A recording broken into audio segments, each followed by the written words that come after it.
नमस्कार, नई परख के राष्ट्रीय मुद्दा कार्यक्रम में आपका स्वागत है। आज के इस कार्यक्रम में हम विपक्षी दलों के नए बने गठबंधन के बारे में बातचीत करेंगे, जिसके बारे में काफ़ी चर्चा अभी मीडिया में चल रही है और विभिन्न राजनीतिक दल भी इस पर प्रतिक्रिया दे रहे हैं। हमारे साथ बातचीत करने के लिए प्रोफ़ेसर अभय कुमार दुबे हैं। अभय सर नमस्कार। अ, नमस्कार। ये जो राजनीतिक गतिविधि हुई है पिछले 1-2 दिनों में, क्या जी। आपको लगता है कि ये भारत की राजनीति में एक मील का पत्थर साबित हो सकती है या फिर ये हवा-हवाई बातें ही हैं? नहीं, हवाबाजी तो बिल्कुल नहीं है। मेरा मानना यह है कि भारत की राजनीति बदल रही है और उसका सबसे बड़ा ये जो घटनाक्रम चल रहा है, वो उसका सबसे बड़ा प्रमाण है। इसको बड़ी ही सतर्क दृष्टि से देखने की आवश्यकता है। देखिए मैं बार-बार उस पुराने इतिहास का ज़िक्र करता हूँ ताकि बात ठीक से समझ में आ सके और वो ये है कि 2014 में जब नरेंद्र मोदी प्रधानमंत्री पद की दावेदारी पेश कर रहे थे, उस वक़्त कांग्रेस सरकार में थी। तो उस वक़्त भाजपा विरोधी एकता का कोई नज़ारा था नहीं। सब लोग अलग-अलग लड़ रहे थे। 2019 में चुनाव लोकसभा चुनाव से कुछ पहले राजस्थान, छत्तीसगढ़ और मध्य प्रदेश के चुनाव कांग्रेस ने जीत लिए और कर्नाटक में भाजपा को सत्ता में आने से रोक दिया। तो फिर राहुल गांधी उस वक़्त कांग्रेस के अध्यक्ष थे। उस वक़्त कांग्रेस को लगा कि अब हम अकेले ही भारतीय जनता पार्टी को हरा सकते हैं। तो उन्होंने बहुत ज़्यादा दिलचस्पी नहीं दिखाई विपक्षी एकता करने में। विपक्षी एकता हुई, राज्यों के स्तर पे कुछ-कुछ करने की कोशिश की गई, जैसे उत्तर प्रदेश में कोशिश की गई, लेकिन कोई एक राष्ट्रीय परिदृश्य नहीं बना। तो वोटर की समझ में नहीं आया कि भई मोदी के खिलाफ एकजुट होकर कोई खड़ा हुआ है और अगर उसको वोट देंगे तो वो केंद्र में सरकार भी बना सकता है। ये स्थिति बनी। ये पहली बार हो रहा है कि विपक्ष एकता करते हुए दिखाई पड़ रहा है और इतनी तेजी के साथ में विपक्षी एकता होने की तरफ जा रही है, जिससे भाजपा वाले घबरा गए। और आप अगर पिछले 10 साल की भाजपा की जो प्रोपेगेंडा रणनीति है उसके ऊपर गौर करें, तो आप पाएँगे कि वो लोग एक्रोनिम का यानी संक्षिप्तीकरण का नामों के संक्षिप्तीकरण का सहारा लेकर काफ़ी लोकप्रिय तरीके से अपनी बात कहते रहे हैं। खुद प्रधानमंत्री अपने भाषणों में इस तरह के एक्रोनिम का बहुत सहारा लेते हैं। और इंडिया शब्द का तो इतना सहारा लिया है हर तरह के जितनी भी योजनाएँ हैं सबके साथ इंडिया लगा हुआ है। खुद नरेंद्र मोदी मंच पर एक आजकल वीडियो चल रहा है जो कि सब लोग देख देख सकते हैं, vote for India, vote for India. जब वो विदेश भी जाते हैं तो भारतवंशियों के सामने एक्रोनिम और इंडिया शब्द का जो प्ले होता है, आपसी खेल होता है, उसके सहारे अपनी बातें बातें कहते हैं। तो पहली बार विपक्ष ने एक साथ 2 काम किए हैं। एक तो भाजपा को साफ दिखा दिया है कि वो एकजुट होने जा रहा है और एकजुट होने का मतलब ये होगा कि 250 से 350 के बीच में भारतीय जनता पार्टी के खिलाफ विपक्ष का संयुक्त उम्मीदवार खड़ा होना, जो पहले कभी भी नहीं हुआ। दूसरा काम उन्होंने ये किया है कि उन्होंने अपने मोर्चे का नाम इस तरीके से रखा है कि एक्रोनिम के हिसाब से वो इंडिया हो गया है। इससे भी बहुत ज़्यादा चौंक गए हैं। कल मैं एक टीवी चैनल के ऊपर बहस में था, तो वहाँ पे भाजपा के प्रवक्ता थे। उनसे बात बन नहीं रही थी, वो किसी सवाल का ठीक से जवाब नहीं दे पा रहे थे। जब उनके सामने बातें रखी गई तो उनकी समझ में नहीं आ रहा था कि इसको कैसे वो तर्क दें इसमें। तो ये स्थिति है, इस वक़्त भाजपा की स्थिति ये है कि उसकी समझ में नहीं आ रहा है कि इस पूरी परिस्थिति का मुकाबला कैसे करें? कौन-सी रणनीति अख्तियार करें? क्या करें मतलब? तो अभी तक तो पूरी कोशिश होती थी कि भाई इंडिया की ठेकेदारी भी उन्हीं के पास है, भारत की ठेकेदारी भी उन्हीं के पास है, राष्ट्रभक्ति की, देशभक्ति की, विकास की अ, सबकी ठेकेदारी उनके पास है, हिंदुत्व की, सबकी ठेकेदारी, हिंदू धर्म की, सबकी ठेकेदारी उनके पास है। आज स्थिति ये है कि अ, राष्ट्रीय मंच पर उनका एक मजबूत प्रतिद्वंदी उभर आया है, जो अभी 3 महीने पहले कहीं नहीं था, दिखाई नहीं पड़ रहा था और उसकी संभावना नहीं दिख रही थी। चूँकि संभावना नहीं दिख रही थी, इसलिए पार्लियामेंट में शेखी बगार दी एक अकेला उसके मुकाबले सब, क्योंकि तब ये उम्मीद नहीं थी कि ऐसा हो जाएगा। अब स्थिति ये है कि ऐसा हो गया है। अब जब ऐसा हो गया है तो खुद इधर ढूँढ-ढूँढ के छोटे-मोटे दलों को जमा करके एक किसी तरीके से अपना राष्ट्रीय जनतांत्रिक गठजोड़ ठोक-पीट के बनाने में चले हैं। एक ऐसा एनडीए, एक ऐसा मोर्चा इसकी पिछले 5 साल में कोई बैठक नहीं हुई। पहली बैठक हुई है। तो ये जो स्थिति है, वो स्थिति बताती है कि राजनीति बहुत तेजी के साथ करवट ले रही है। भाजपा सरकार के खिलाफ जो एंटी इनकम्बेंसी है, उस एंटी इनकम्बेंसी का लाभ पहले जो भाजपा का विपक्ष था वो बँट जाता था, उसके अंदर बिखर जाता था। आज वो एंटी इनकम्बेंसी का लाभ एक ही ध्रुव पे जमा हुआ। और ये भाजपा के लिए सबसे ज्यादा चिंताजनक बात है। मैं ये नहीं कह रहा हूं कि भारतीय जनता पार्टी चुनाव हार जाएगी या विपक्ष चुनाव जीत जाएगा और 2024 के बाद विपक्ष की सरकार बनेगी, ऐसा कोई भविष्यवाणी मैं नहीं कर रहा हूं। मैं केवल वो नजारा पेश कर रहा हूं, इसमें साफ दिखता है कि भाजपा को 2024 का चुनाव जीतने में बहुत मुश्किलों का सामना करना पड़ेगा। ये जो भाजपा की तरफ से एक बात कही जा रही है, वो ये कि ये सारे के सारे लोग जो परिवारवादी हैं और भ्रष्टाचारी हैं, खुद खुद प्रधानमंत्री ने ये बात कही। तो क्या इस तरह के तर्क में अब दम है, प्रधानमंत्री जो बार-बार दोहराते हैं? देखिए, वो उनको बहुत पहले से भ्रष्टाचारी और परिवारवादी कह रहे हैं, आपने ठीक कहा। तो ये तर्क वो लगातार देते रहेंगे और इस तर्क के लेनदार भी मौजूद हैं, इस तर्क के समर्थक भी मौजूद हैं। आप ये नहीं मानना चाहिए कि नरेंद्र मोदी के समर्थकों की संख्या अचानक कम हो गई है। नहीं, ऐसा नहीं है। या भाजपा कोई कमजोर पार्टी हो गई है, ऐसा नहीं है। परिस्थिति क्या है, भाजपा के प्रभाव क्षेत्र पर निगाह डालिए आप। जो भाजपा का जो कैचमेंट एरिया है, उसमें अगर एक वोट भाजपा को मिलता है, एक हिंदू वोट भाजपा को मिलता है, तो एक हिंदू वोट भाजपा के खिलाफ पड़ता है। भाजपा को जो वोट मिलता है वो पूरा मिल जाता है और भाजपा के खिलाफ जो वोट पड़ता है वो कई खंडों में टूट जाता है, बिखर जाता है। वो विपक्ष की एकता जो है, जो उस बिखराव को कम कर देगी, या तो खत्म कर देगी उस बिखराव को, या उस बिखराव को कम कर देगी। अगर ऐसा होगा तो भाजपा को उससे दिक्कत होगी। असली समस्या ये है। ये जो आपसी फिक्रेबाजी है, उसके ऊपर ध्यान नहीं देना चाहिए। प्रश्न ये है कि लोकसभा का वोटर अपनी मतदान प्राथमिकताओं पर वोट देने से पहले विचार करेगा। अभी तक उसको दिखता नहीं था कि भाजपा के खिलाफ अगर वो वोट डालेगा तो केंद्र में किसकी सरकार बनेगी, ये उसको नहीं दिखता। पिछले 2 चुनावों में उसको नहीं दिखाई पड़ा ये। पहले चुनाव में ये था कि भाई भाजपा के खिलाफ वोट डालेगा तो कांग्रेस की सरकार दोबारा आ जाएगी। कांग्रेस की सरकार को दोबारा लाने के लिए तैयार नहीं था वो। तो अभी भी आप देखिए, जैसे आप मोटे तौर पे कहते हैं कि भाई भाजपा को 25 करोड़ वोट मिले और 23 करोड़ वोट एनडीए को, जो अभी नया मोर्चा बना है इंडिया, उसको मिले। तो कुल मिला के देखा जाए कि फर्क कितना रहा, 2 करोड़ वोटों का ही फर्क रहा। तो ये कोई बहुत बड़ा फर्क नहीं है।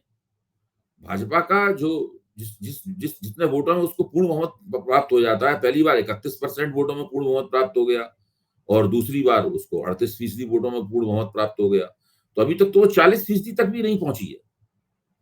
इसका मतलब है कि भाजपा विरोधी वोट काफी मात्रा में मौजूद है। उस वोट को जितना एकताबद्ध किया जाएगा, भाजपा सत्ता से उतनी ही दूर होती चली जाएगी। ये चीज उनको साफ तौर पे दिख गई है।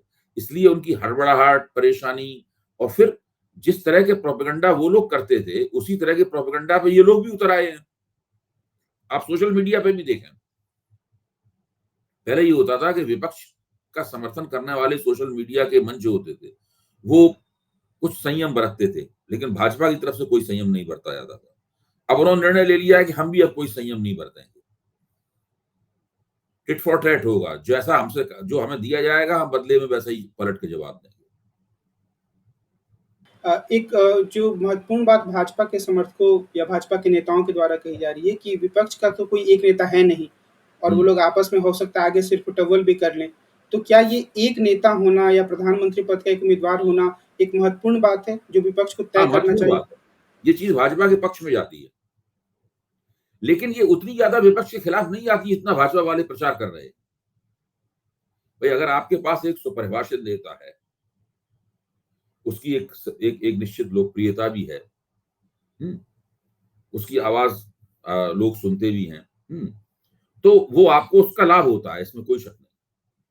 क्योंकि आपके समर्थक जो हैं, वो आपके समर्थक जो है, उनको कोई संदेह नहीं है किसी बात का, उनके मन में कोई भ्रम नहीं है। लेकिन यहाँ परिस्थिति दूसरी है।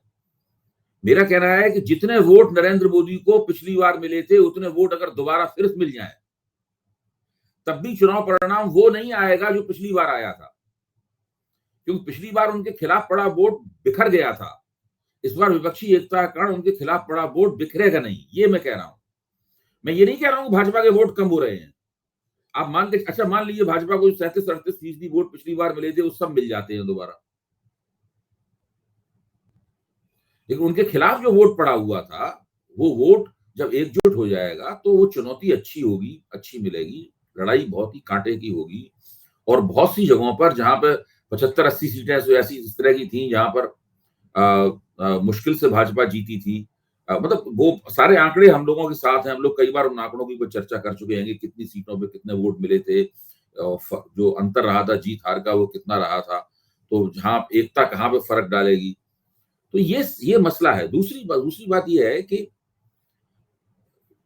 188 सीटें इस तरह की हैं जहां पर कांग्रेस बीजेपी के साथ सीधी टक्कर में है। पिछली बार इन 188 सीटों पर बीजेपी ने कांग्रेस का सफाया कर दिया था। तो अब गेंद पूरी तरीके से कांग्रेस के पाले में है कि आप उन 188 सीटों पर भाजपा से कम 50% सीटें छीन के दिखाइए।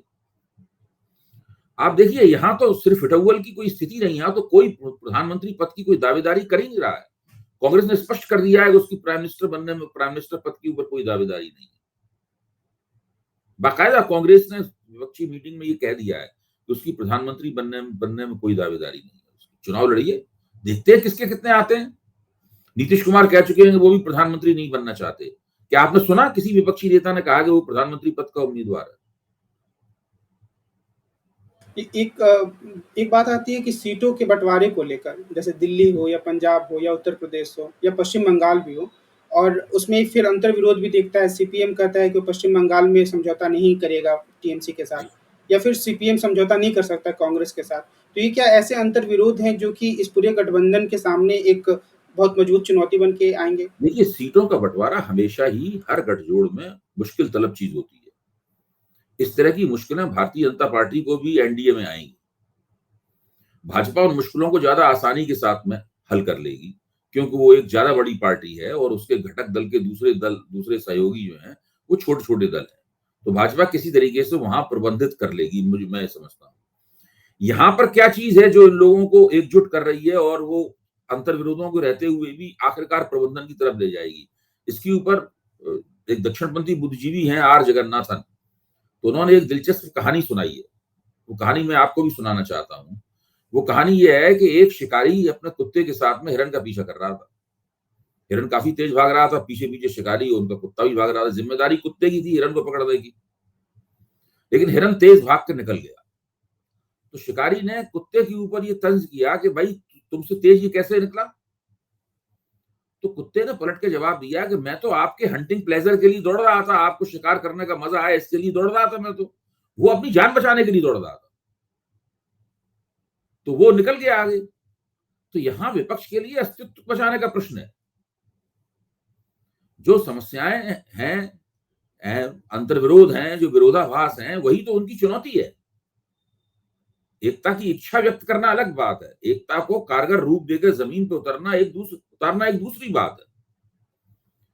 और इतने वरिष्ठ लोग हैं, इतने समझदार लोग हैं, सब जानते हैं कि अगर 2024 में नरेंद्र मोदी फिर से चुनाव जीत गए और इसी तरीके से पूर्ण बहुमत की सरकार बना के सत्ता में आ गए, तो उसके बाद तो वो परिसीमन कर देंगे और अपने प्रभाव क्षेत्र को और ज्यादा मजबूत कर लेंगे। तब तो बीजेपी को चुनाव हराना और भी मुश्किल हो जाएगा।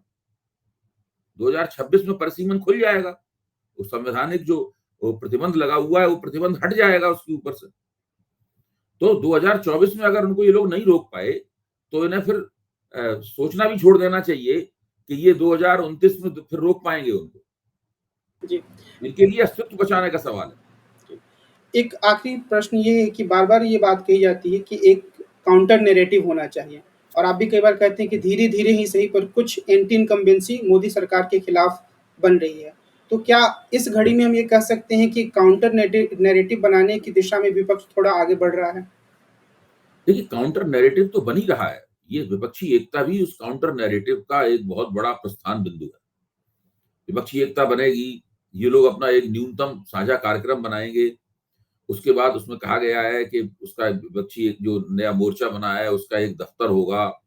उसमें कैंपेन, चुनावी कैंपेन किस तरीके से चलाई जाए, उसकी योजना बनेगी, क्षेत्रीय शक्तियाँ किस तरह से चुनावी कैंपेन चलाएँ, सब लोग एक ही तरह की बात बोलें, एक-दूसरे को काटती हुई बातें ना बोली जाएँ, एक आलोचना हो तो उसका पैटर्न एक ही हो, तो ये सारी बातें तो कहीं नहीं है वहाँ पे। तो वो लोग अपनी एकता को न केवल बनाने की तरफ जा रहे हैं, बल्कि उस एकता का स्वरूप क्या होगा, ये भी धीरे-धीरे साफ कर रहे हैं। तो पूरी जो मैपिंग है विपक्षी एकता की, नक्शा-नवीसी है, वो स्पष्ट होती जा रही है। मुझे यकीन है कि जैसे ही तेलंगाना चुनाव खत्म हुआ, उसके बाद भारत राष्ट्र समिति के नेता चंद्रशेखर राव भी इसी विपक्षी एकता में आके शामिल हो जाएँगे, क्योंकि उनके सामने भी कोई विकल्प नहीं है। अभी कई नेता इस विपक्षी एकता के दायरे से बाहर हैं, वो एनडीए में भी नहीं, एनडीए और इंडिया के बीच में जो जगह है, उसमें अभी कई विपक्षी पार्टियां मौजूद हैं, जैसे अकाली दल ना उधर है ना इधर है, बीजू जनता दल ना उधर है ना इधर है, वाईएसआर कांग्रेस ना उधर है ना इधर है, हम्म? और भारत राष्ट्र समिति ना उधर है ना इधर है। ये सब मजबूत ताकतें हैं, बड़ी ताकतें हैं सब ये। हुँ। तो इन ताकतों को भी तय करना होगा कि वो किधर जाएंगे आखिरकार। अपने और कांग्रेस ने यह भी बड़ी अच्छी तरीके से स्पष्ट किया है कि जो उम्मीदवारों का चयन के ऊपर कोई राष्ट्रीय फार्मूला नहीं होगा, कोई एक फार्मूला सब जगह नहीं चल सकता है। भाई किसका कहां दबदबा है ये तय करने का एक फार्मूला नहीं बन सकता है। सभी जगह की परिस्थितियां अलग अलग हैं, तो राज्यों की परिस्थितियों को देखकर तालमेल और कौन कहां क्या उम्मीदवार खड़ा किया जाए, ये सब होगा तय। तो आप देखिए इतने कुशल नेता हैं, इतने समझदार लोग हैं, हम लोग तो ना बता सकते हैं उन्हें कि आप चुनाव कैसे लड़ें। उन्हें हमसे ज्यादा पता है कि चुनाव कैसे लड़ा जाएगा। एक आखिरी बात मेरे मन में आ रही थी जब मैंने कल अजित पवार और उद्धव ठाकरे की तस्वीर एक साथ देखी, कि नेता लोग पब्लिक में ऐसा दिखाते हैं कि वो एकदम अस्तित्व के लिए लड़ रहे हैं, फिर वो आपस में जाकर मिलते भी हैं, सार्वजनिक मंचों पर भी मिलते हैं। तो ये राजनीति का के बारे में क्या संदेश देता है, सकारात्मक या मुझे नकारात्मक? तो ये अच्छी बात लगती है। देखिए, अगर राजनीति में अगर चुनावी प्रतियोगिता जो है वो कटुता में बदल जाए, जैसे कि आजकल बदल गई है, चुनावी प्रतियोगिता बहुत ही तल्ख हो गई है। इतनी तल्ख हो गई है कि लोगों ने एक दूसरे से नमस्ते करना, बातचीत करना भी बंद कर दिया है। तो ये नहीं होना चाहिए। चुनावी प्रतियोगिता अपनी जगह है, लेकिन लोगों को आपस में मिलते-जुलते रहना चाहिए। एक तरह का नरमी एक दूसरे के प्रति अ, होनी चाहिए। तो ये अपने आप में कोई बुरी बात नहीं लगती है मुझे। लेकिन ये धीरे-धीरे ये जिस तरह का दृश्य आप बता रहे हैं, ये दृश्य धीरे-धीरे दुर्लभ होता जा रहा है। तो आज की बातचीत को हम यहीं विराम देते हैं और जब हम परख के नई परख के राष्ट्रीय मुद्दा कार्यक्रम के अगले अंक में मिलेंगे, तो देश की राजनीति में उभर रहे अन्य मुद्दों पर चर्चा करेंगे। अभय सर, आपको बहुत-बहुत धन्यवाद। नमस्कार।